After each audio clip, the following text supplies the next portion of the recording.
Viral video jenazah pasien COVID-19 di kota Jambi diduga ditelantarkan di pemakaman.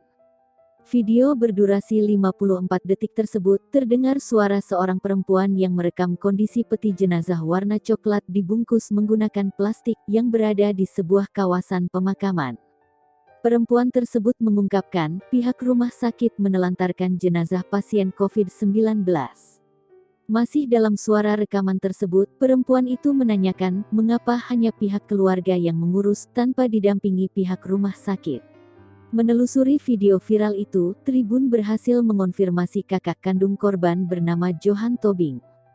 Katanya, adik kandungnya tersebut meninggal dunia pada Kamis, tanggal 19 Agustus tahun 2021, pukul 6 pagi. Kemudian, pihak rumah sakit langsung mengevakuasi korban ke dalam peti mati. Johan menjelaskan, setelah adiknya berinisial MT meninggal dunia, pihak rumah sakit Raden Matahir menawarkan opsi untuk proses pemakaman sang adik. Katanya, saat itu pihak rumah sakit menawarkan opsi apakah adiknya tersebut dimakamkan sesuai dengan prosedur rumah sakit atau pihak keluarga.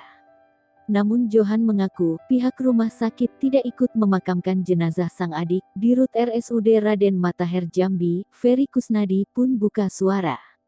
Ia menyatakan tugas pihak rumah sakit hanya sampai pada proses pemulasaran jenazah dan mengantar jenazah ke pemakaman, termasuk jenazah terkonfirmasi COVID-19.